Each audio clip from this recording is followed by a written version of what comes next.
ከዚህ በመቀጠልም ወደ መቀሌ ተወሰደው የጄኔራሉና የሜጀር ጄኔራሉ አስክሬን በመቀሌም በከፍተኛ መንግስታዊ አጀብ በክብር እንዲያርፍ ተደርጓል። በተመሳሳይም በባህር ዳር ከተማም የአማራ ክልል ርዕሰ መስተዳድር የነበሩት የዶክተር አምባቸው መኮንን የአደረጃጀት ዘርፍ አማካሪያቸው አቶ ዘዝዋሴ እንዲሁም ደግሞ የክልሉ ጠቅላይ አቃቤ ሕግ አቶ ምግባሩ ከበደ አስክሬን በመንግስታዊ አጀብ በክብር አርፏል።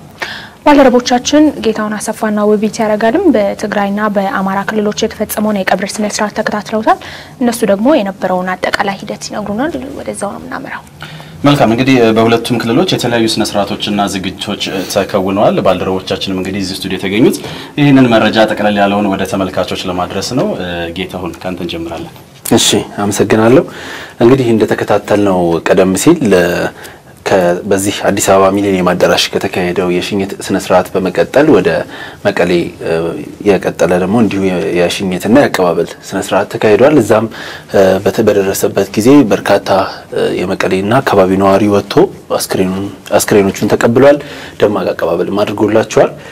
በመቀጠል በዛሬው ዕለት በተካሄደው የሽኝትና የቀብር ስነ ስርዓት ላይ በርካታ የትግራይ ክልል ምክትል ርዕሰ መስተዳድር ዶክተር ደብረጽዮን ገብረ ሚካኤልን ጨምሮ የህወሓት ከፍተኛ አመራሮች፣ የክልልና የፌደራል መንግስት አመራሮች እንዲሁም ታጋይ ወታደሮችና በርካታ የመቀሌና የአካባቢው ነዋሪዎች ተገኝተዋል።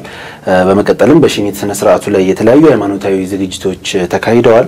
የሀዘን ማስፈሪያ መዝገብም ተዘጋጅቷል። የአበባ ጉንጉን የማስቀመጥ ስነ ስርዓትም እንዲሁ ተከናውኗል። ከዛ በመቀጠል የጀነራል ሰዓረ መኮንንና የሜጀር ጀነራል ገዛይ አበራ ቤተሰቦች ንግግርም አድርገዋል በቀብር ስነ ስርዓቱና በሽኝት ስነ ስርዓቱ ላይ። እንዲሁም የትግራይ ክልል ምክትል ርዕሰ መስተዳድር ዶክተር ደብረጽዮን ገብረ ሚካኤልም ንግግር አድርገዋል በዚሁ የሽኝት ስነ ስርዓት ላይ። እሳቸው በንግግራቸው የጠቀሱት ያው በደረሰው ጥቃት ህይወታቸውን ያጡ የአማራ ክልል ከፍተኛ የመንግስት አመራሮችና እንዲሁም የጀነራል ሰዓረ እንዲሁም ደግሞ የሜጀር ጀነራል ገዛይ አበራ ህይወት ህልፈት እንዲሁ እንዳሳዘናቸው ተናግረዋል። ከዚህ በመቀጠልም ደግሞ አሁን ከመንግስት ውሳኔ የሚጠበቅበት ሰዓት እንደሆነ ተናግረዋል። ትግስቱ ይብቃ፣ መንግስት ውሳኔ ሊያስተላልፍ ይገባል የሚል ንግግር አድርገዋል። የትግራይ ህዝብ ትግል እንዳይቋረጥ በዚህ በተፈጠረው ጉዳይ ማንም ከትግሉ እንዳይቆም እንደዚሁ አሳስበዋል። ከዛም በመቀጠል ወደ መቀበሪያ ስፍራው ነው የሄደው የጀነራሉና የሜጀር ጀነራሉ አስክሬን ማለት ነው። የመቀበሪያ ስፍራቸው የቅዱስ ገብርኤል ቤተክርስቲያን ነው። እዛ ተቀብረዋል። እንዲሁ ለዚሁ በቀብራቸው ሰዓትም ለክብራቸው ሲባል 17 ጊዜ መርፍ ተተኩሶላቸዋል።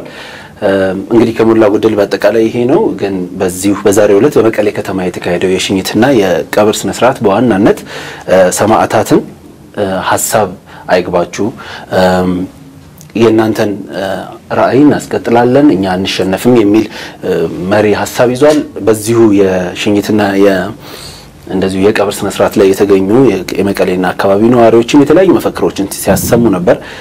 ከመፈክሮቻቸው በተለይም ይህን ጥቃት ያደረሱ ኃይሎች በአስቸኳይ ለፍርድ እንዲቀርቡ የሚጠይቅ ንግግሮችን አድርገዋል።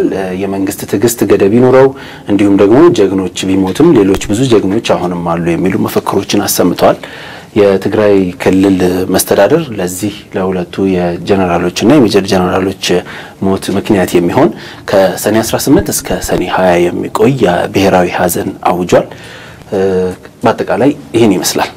መልካም። እስቲ ውቢት ባንቺ በኩል ደግሞ በአማራ ብሔራዊ ክልላዊ መንግስት ርዕሰ መዲና ባህር ዳር የነበረው የአመራሮቹ የአስክሬን ሽኝትና እንደዚሁም አጠቃላይ የቀብር ስነ ስርዓቱ ሂደት ምን ይመስል እንደነበር በጥቂቱ ብታስቃኝ። አመሰግናለሁ። እንግዲህ ሰኔ 15 ቀን 2011 ዓመተ ምህረት በተፈጠረው ክስተት ህይወታቸው ያለፈው የአማራ ክልል ርዕሰ መስተዳድር ዶክተር አምባቸው መኮንን የአደረጃጀት ዘርፍ አማካሪያቸው የአቶ ዘዝዋሴና የክልሉ ጠቅላይ አቃቤ ሕግ የአቶ ምግባሩ ከበደ ግብአተ መሬት ተፈጽሟል። እንግዲህ ከግብአተ መሬቱ አስቀድሞ የአመራሮቹ አስክሬን በመንግስታዊ አጀብ ወደ ባህር ዳር ስቴዲየም ተሸኝቷል። በዛም የኢፌድሪ ምክትል ጠቅላይ ሚኒስትር ደመቀ መኮንን፣ ቀዳማዊት እመቤት ዝናሽ ታያቸው እንዲሁም ሚኒስትሮችና የክልል ርዕሰ መስተዳድሮች፣ ከፍተኛ ባለስልጣናት፣ የሃይማኖት አባቶችና በርካታ ነዋሪዎች ተገኝተዋል። በአሸኛኘት መርሃ ግብሩ ላይ እንግዲህ የኢፌድሪ ምክትል ጠቅላይ ሚኒስትር ደመቀ መኮንን ንግግር ያደረጉ ሲሆን ክስተቱ ልብ የሚነካ ልብ የሚያደማና የክልሉን ህዝብ የማይመጥን ነው ሲሉ የተናገሩ ሲሆን እንግዲህ በቀጣይም የህግ የበላይነትን ማስከበርና ልማትን ማፋጠን አጀንዳ በማድረግ እንደሚሰራም ጠቁመዋል። እንግዲህ በእለቱ ባደረጉት ንግግር ከዚህ ችግር ለመውጣትም ከግለኝነትና ራስን ብቻ ከማዳመጥ በመውጣት ምክንያታዊነትን እና ርቆ አሳቢነትን መላበስ አስፈላጊ እንደሆነ ህዝቡም ይሄንን አጠናክሮ መቀጠል እንደሚገባው በማሳሰብ ለሟቾቹ ቤተሰቦችና እንዲሁም ለመላው የኢትዮጵያ ህዝብ መጽናናትን ተመኝተዋል። እንዲሁም ለሟቾቹ ቤተሰቦች መንግስት ከቤተሰባቸው ጎን እንደሚሆንም ተናግረዋል። በሌላ በኩል እንግዲህ በእለቱ ንግግር ያደረጉት የአማራ ምሁራን መማክርት ጉባኤ ተወካይም በተፈጠረው ክስተት ማዘናቸውን በመግለጽ በሀገራችን ያሉ ምሁራን ህብረተሰቡን በማስተማር አስተዋጽኦ እንዲያበረክቱ ጠይቀዋል።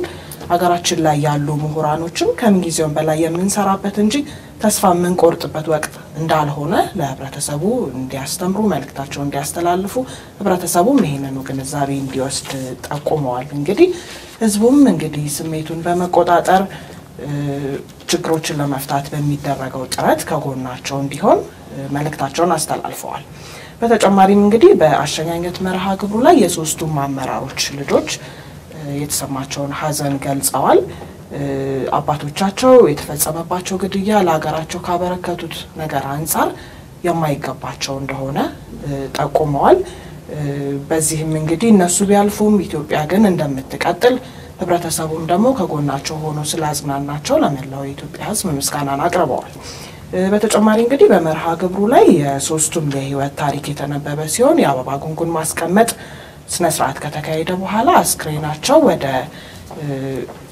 ወደ ካባይ ማዶ ቅዱስ ገብርኤል ቤተክርስቲያን ተሸኝቷል።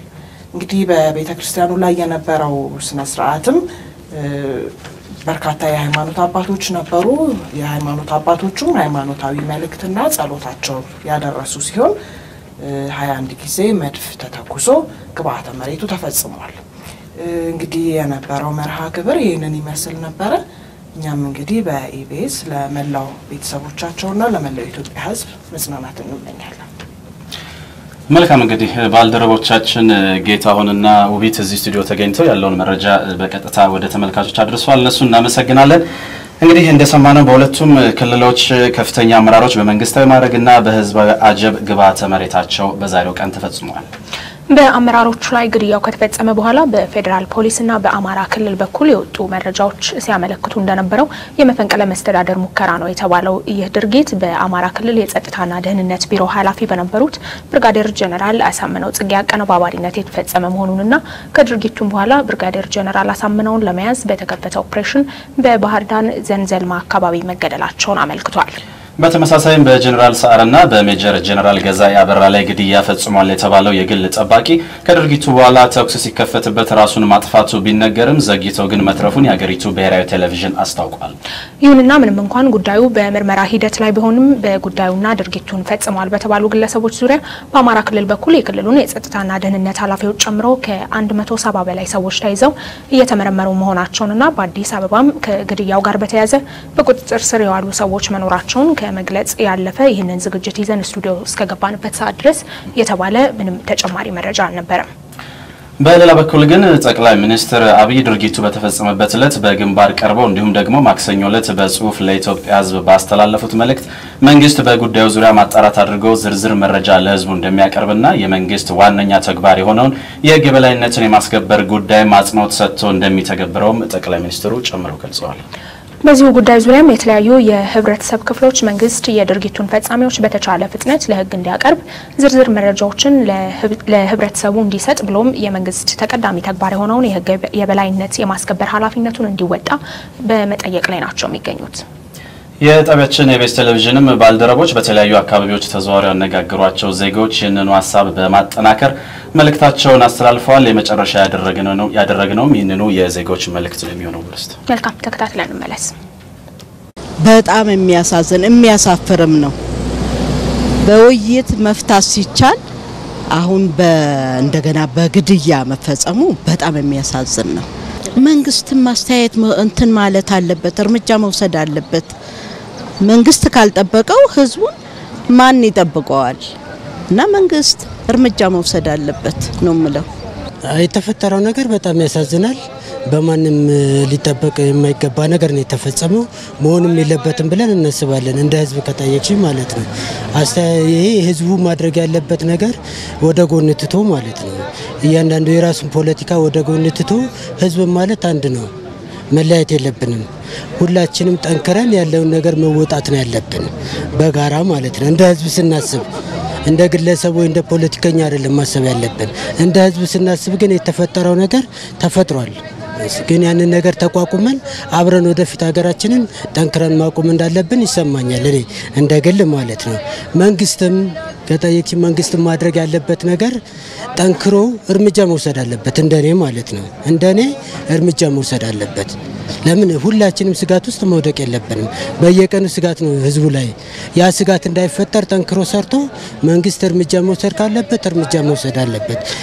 ያው እንደተጠቃላይ እኔ ስሰማ በጣም ነው ያደነገጥኩት ያዘንኩትም።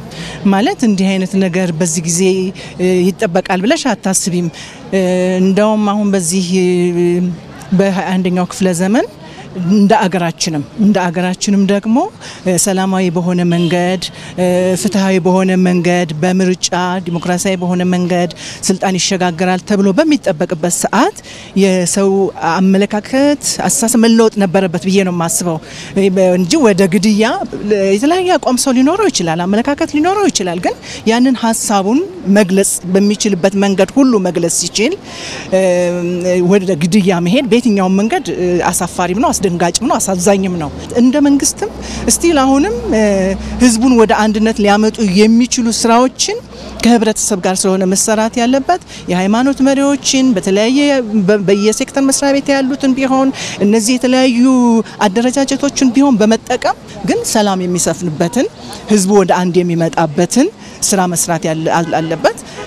ያው መደረግ ባለበት አካሄድ ሁሉ የህግ የበላይነት የሚከበርባቸው ስራዎችን ስቲል አሁንም እሱም ቢሆን የበላይነት ይከበር ማለት የገደለ ይገደል አይደለም። ወዲያው ግን የተለያዩ ትክክለኛ የሆኑ አሰራሮችን መከተልና መስራት ይኖርበታል ብዬ አስባለሁ።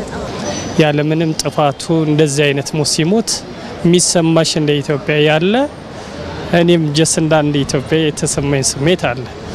ከዛ ባሻገር መንግስት ምን ማድረግ አለበት፣ ህብረተሰቡስ ምን ማድረግ አለበት የሚለው ያው መንግስት የራሱን ኃላፊነት ይወጣል። ላይ ያለው አካል ብቻ የሚሰራው ስራ አይደለም። አሁን ያለው ነገር ተቀናጅቶ ህዝቡም ተጎዳው እያለ የሚጮህ ህዝብም ማድረግ የሚገባው ነገር እንደ ዜጋ አለበትና ላይ ብቻ አይደለም ችግሩን የሚለው እታችም ብዙ ከኛም ራሱ ብዙ ድካሞች አሉ። እውነት ለመናገር የምናየው ድካም ህግን ያለ ማክበር ያለ ማስከበር በቃ ሁሉም በራሱ መንገድ የሚሄድ ነገር ስታይ ታዝኛለሽ። ያው የተሰማኝ ነገር እንደማንኛውም ኢትዮጵያዊ ያው ወገኖቻችን ናቸው ያጣናቸው፣ በጣም የተማሩ ሰዎች ናቸው፣ ሀገርን ሊጠቅሙ የሚችሉ ሰዎች ናቸው፣ ለውጥ ሊያመጡ የሚችሉ ሰዎች ናቸውና እንደ ሰውም እንደ ምሁርም እነሱን በማጣቴ ያው ሀዘን ተሰምቶኛል እንደ ማንኛውም ኢትዮጵያዊ። መንግስት ምን ማድረግ አለበት ለሚለው ያው ጸጥታ የማስከበር ነገሩ ላይ የተጠናከረ ነገር ባለው አቅም በሚሽለው መንገድ ጸጥታ የማስከበሩ ነገርና እንዲህ አይነት ወገኖችን እንዳለማጣት የተሻለ ጥበቃ ቢኖር ጥሩ ነው ብዬ አስባለሁ። ሀዘን ነው የተሰማኝ። አንድ ምንም አይደለ ጠላቶቻችን ምንም እኛ አንወርቅም እንጥላለን እንጂ የሚወደቅ ነገር የለም እኮ። አዘንኩት ማለት እንዲሁ ህልም ነው የሚመስለው። የሰማሁት ነገር በጣም ከባድ ነው። እንኳን በክልል ይቅርና በአገራዊ ደረጃ ራሱ ታስበው በጣም ከባድ ነገር ነው። ህልም ነው የሚመስለው። በጣም ያሳዝናል። በጣም ከባድ ነው። እጅግ ልቤ በጣም ነው የተሰበረው። በጣም ማዝኛለሁ እንደ አንድ ሰው እንደ ኢትዮጵያዊነቴ። ሰሞኑ የተፈጠረው ችግር ያው ሁላችንም እንደምናውቀው ሁላችንም ያስቀየመና ሊደረግ የማይገባው ምናልባትም በዚህ ዘመን ይመጥናል ብለን የማንጠብቀው አይነት ነገር ነው። ወንድሙን የሚገለው ከሆነ እኔ አንደኛው ሴንቸር ላይ ነን ለማለት በጣም ይቸግረኛል። ወደ ኋላ ወደ ዳርክ ኤጅ ላይ ነን ያለ ነው። አዝኛለሁ። በጣም መሪር ሀዘን ነው ይሄ ለመላው ለኢትዮጵያ ህዝብ። በዚህ ላይ እንደ ግል አስተያየት የምሰጠው ማንኛውም ሰው ያለበትን ተቃርኖ የሚሆን ተቃውሞ በሰላማዊ መንገድ መጠየቅ ይችላል እንጂ ሰውን በመግደል ማሸነፍ የለም ብሏል መሪያችን። ስለዚህ ሰውን በመግደል ሳይሆን ማሸነፍ ያለብን ሰላማዊ በሆነ መንገድ ተቃውሟችንን ማቅረብ መቻል አለብን ብዬ አምናለሁ። እግዚአብሔር ግን እነሱንም ነፍሳቸውን ይማረው። ለሀገር የሚበጁ ለሀገር የሰሩ የደከሙ ነበሩ። ግን ምን ይደረጋል? ወንድሙ ይገለዋል። እንዴት ኢትዮጵያ ለውጭ ጥላት አሳልፈን እንሰጣለን? ኢትዮጵያኖች ለካ እንዲህ ያሉ ናቸው። የውጭ ጥላት እየረዳ ነው የኛው ወታደር ሂዱ ሰውን ነፃ ያወጣ አይደለም እንዴ? እንኳን የራሱን ሀገር አሬ እንዴት ወንድሙ ሰው ይገላል? እዚህ ምድር ላይ ሁለቴ የሚኖር ፍጥረት የለም። እንደገና ደግሞ 100-200 የሚኖር ፍጥረት የለም። አንዴ ነው። አንዴውንም በሥርዓቱና እግዚአብሔር በሚፈቅደው በምድር ላይ ተፋቅረን ተስማምተን ተዋደን ለአንዲት ለአገራችን የሚገባውን መስዋዕትነት ከፍለን መኖር ነው ያለብን። ማለት ነገሮችን በውይይት መፍታት አንድ ነገር የሆነ ሀፕል ሊያደርግ ይችላል። ያን ሐሳብ ዲስከስ በመነጋገር የኃይል በዚህ በ21ኛው ክፍለ ዘመን የጠመንጃንትን ከመውሰድ ይልቅ በሐሳብ መፍታት በጣም ቤስት አማራጭ ነው። መንግስትም ደግሞ የትኛውንም እንቅስቃሴዎች ትኩረት ሰጥቶ መስራት እንዳለበት ነው የሚያሳየው። እለት የሚነሱት ክፍተቶች ናቸው አሁን የደረስንበት ደረጃ ላይ ያደረሰንና መንግስትም እዚህ ጋር ቆም ብሎ ራሱን መመልከት ያለበት አካሄዱን ማየት ያለበት ነገር ነው ብዬ አምናለሁ። ኢትዮጵያ አንድነታችንን ጠብቀን ሰላማችንን ወደፊት ማስቀጠል አለብን። የትኛውም ችግርን ተቋቁመን ስናልፈው ነው ከአንድ ጨለማ በስተጀርባ ብርሃን እንዳለ ሁሉ አሁን ይሄ የጨለማው ዘመን እንደሚያልፍ አውቀን ተስፋ ሳንቆርጥ ወደፊት ነው እንጂ መሄድ አለብን። አሁን በሀገራችን የተጀመረውን የዲሞክራሲ ብሩህ ተስፋ ከማቋረጥ ወይም ደግሞ ወደ ኋላ አይጠቅምም ከማለት ይልቅ መንግስትም በያዘው የሰላም እንቅስቃሴ በዚሁ ይክፋበት ተላለ። እግዚአብሔር ደግሞ መልካም ፈቃዱ ሆኖና ብንኖር ነገ ላይ አዲስ ነገር ይሆናል የሚል እምነት አለኝ። ለምን አንድ ነገር ካልደፈረሰ መጥራት አይችልም። ነውጥ ሲመጣ ሁሉ ጊዜ ለለውጥ ነው። መጽሐፍ ቅዱስም ትልቁ የእግዚአብሔር ቃል ይህንኑ ስለሚናገር አሁን ህዝቡ ሳይናወጥና በመረጋጋት መንፈስ ሆኖ የትኛውንም የፖለቲካ ድርጅት ሳይወግን በሀገራዊ አንድነት ላይ የመስራት ስሜት መንፈስ ከመቼውም በላይ ተበራራቶ መነሳት ይገባዋል። ለውጥ ሲመጣ እንደዚህ አይነት ነገሮች ዜሪስ ይተበቃል። ያ ለውጥ ለማስቀጠል ግን ምንድነው እነዚህ አይነት ነገሮች እንደሚፈጠሩም የሚያሳዩ ነገሮችም ነበሩ ከበፊትም።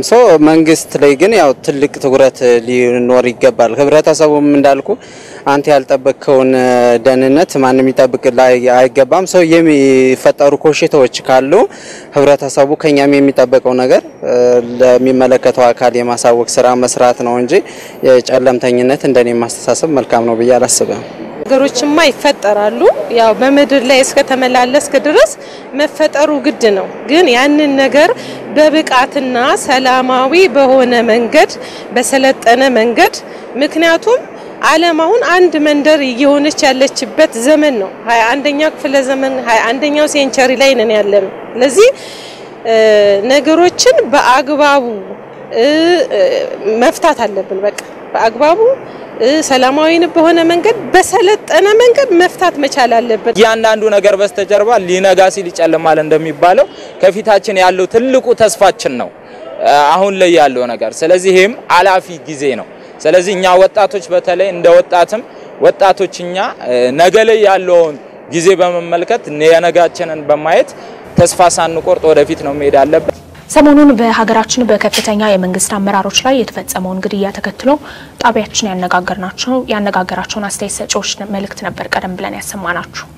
እንግዲህ የኢንተርኔት አገልግሎት በመቋረጡ ምክንያት መሰል ወቅታዊ መረጃዎችንም ሆነ ሌሎች ጣቢያችንን ዝግጅቶች ወደ ተመልካቾች ለማድረስ ተቸግረን ነው ያለነው። ምናልባትም እንግዲህ ችግር በቶሎ ልባት የሚያገኝ ከሆነ በቅርቡ በሙሉ የቤት ዝግጅቶቻችን ተመልሰን ከተመልካቾቻችን ጋር እንደምንገናኝ ነው የሚጠበቀው። በእርግጥም እስከዚያው ግን በተፈጸመባቸው ግድያ ህይወታቸውን ባጡ ከፍተኛ የመንግስት አመራሮች ሞት የተሰማንን ልባዊ ሀዘን እየገለጽን ለወዳጅ ዘመዶቻቸው እንዲሁም ለመላው የኢትዮጵያ ህዝብ ልባዊ መጽናናትን በመመኘት ዝግጅታችንን እዚሁ ላይ እንቋጫለን። ውብርስ ተሰማ እንደነቃቸው ብራኑ ከዝግጅቶቹ ጋር እስካሁን